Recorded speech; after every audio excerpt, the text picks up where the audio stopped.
Most people think sales is about having the best product. They believe the salesperson with the cheapest price wins. They believe the person who talks the most, persuades the hardest, or has the smoothest pitch is the one who closes the deal. But that's not how buying decisions actually happen. The best salespeople in the world understand something much deeper. The best salespeople in the world understand something much deeper. People don't buy products. They buy certainty. They buy confidence. They buy the belief that the decision they're making will improve their life. And once you understand the psychology behind that decision, selling becomes less about convincing people and more about guiding them. In this video, we're breaking down the framework elite salespeople use to build trust, control conversations, handle objections, and consistently close more deals. The biggest mistake beginners make is starting with the product. They immediately explain features. They talk about specifications. They list everything their product can do. But here's the problem. Nobody wakes up in the morning wanting features. Nobody says, I really hope someone sells me a product with 16 gigabytes of RAM today. Or, I need a vehicle with these exact technical specifications. People don't buy because of features. They buy because those features create an outcome. A customer doesn't buy a gym membership because they love paying $50 per month. They buy because they want confidence. They want energy. They want to look better.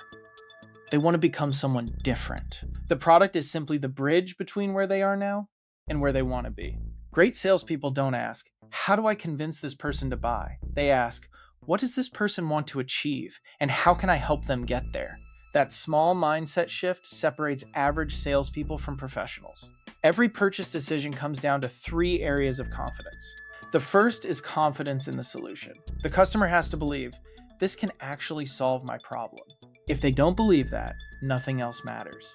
You could be the most charismatic salesperson in the world, but if they don't believe the product works, the sale is dead. The second is confidence in you. People don't like being sold. They hate feeling pressured, but they love being helped. The customer has to believe, this person understands me. This person actually cares about my situation. This person knows what they're talking about. Think about doctors. When you visit a doctor, you don't question every question they ask. You don't interrupt every recommendation. Why? Because they have earned authority. They have positioned themselves as someone capable of solving your problem. Salespeople have to do the same thing, not by pretending to be experts, but by actually becoming experts. The third area is confidence in the company. A buyer might like the product, they might trust the salesperson. But if they don't trust the organization behind it, hesitation appears. They wonder, will this company actually deliver? Will they support me after I buy? Trust must exist at every level. Before you explain anything, before you present your offer, before you ask questions, the customer is already judging you. Human beings make quick judgments. Within seconds, people decide, do I trust this person? Do they seem confident? Do they seem competent? This doesn't mean you need to fake confidence. It means your communication matters. Your tone matters. Your energy matters. Your preparation matters. A salesperson who sounds uncertain creates doubt. A salesperson who sounds desperate creates resistance. A salesperson who sounds calm, knowledgeable, and interested creates trust. The goal isn't to sound like a salesperson. The goal is to sound like someone who genuinely understands the problem.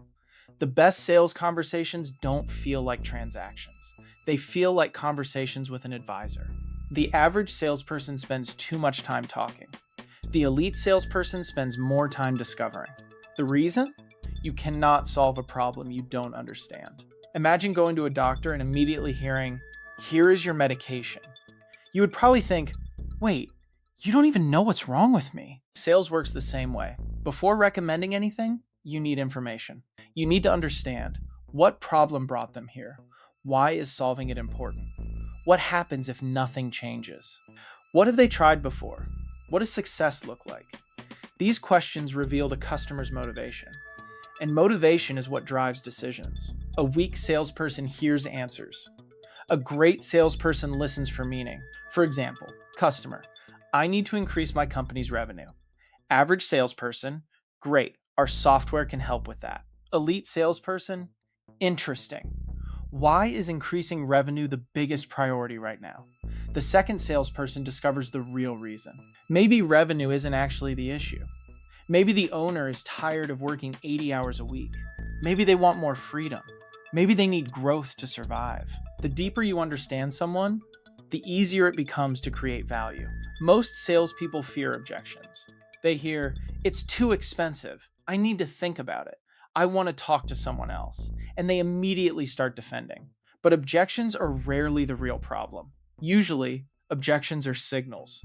They are indicators that uncertainty exists somewhere. When someone says, "I need to think about it," they might actually mean, "I don't fully understand the value. I don't trust the process. I'm afraid of making the wrong decision." The mistake is fighting the objection. The better approach is exploring it. Instead of saying, "Why?" Try. That's completely understandable. Usually when someone says that, there's one thing holding them back. What part are you unsure about? This changes the conversation. Now you aren't fighting. You're diagnosing. The best salespeople don't overcome objections. They remove uncertainty. A buying decision is simply a transfer of confidence.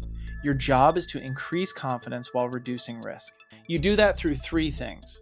Number one, clarity. People hesitate when they don't understand. Make your message simple. Explain exactly what happens next. Number two, proof. People believe evidence. Testimonials. Case studies. Results. Examples. Proof removes doubt. Number three, vision. Help people see the future. Most people don't buy because of where they are. They buy because of where they want to go. A great salesperson helps them visualize that outcome. Imagine 6 months from now, the problem is solved. The frustration is gone. The goal has been achieved. That future becomes emotionally real, and emotion drives action. The final difference between average and elite salespeople is mindset. Average salespeople need every person to say yes. That creates pressure. They become attached. They chase. They push. Professional salespeople understand something different. Not everyone is a customer. The goal isn't to convince everyone. The goal is to find the people you can genuinely help. When you know your process works, when you know your product creates value, when you know you can guide people correctly, sales becomes a numbers game. Some people will buy, some people won't, and that's okay. Because your job isn't to force decisions. Your job is to help people make better decisions. That is what creates trust. That is what creates long-term success. And that is what separates true professionals from people who are simply trying to make a sale. If you want to become better at sales, remember this. The best closers aren't the people who talk the most. They're the people who understand the most. Master communication. Master psychology.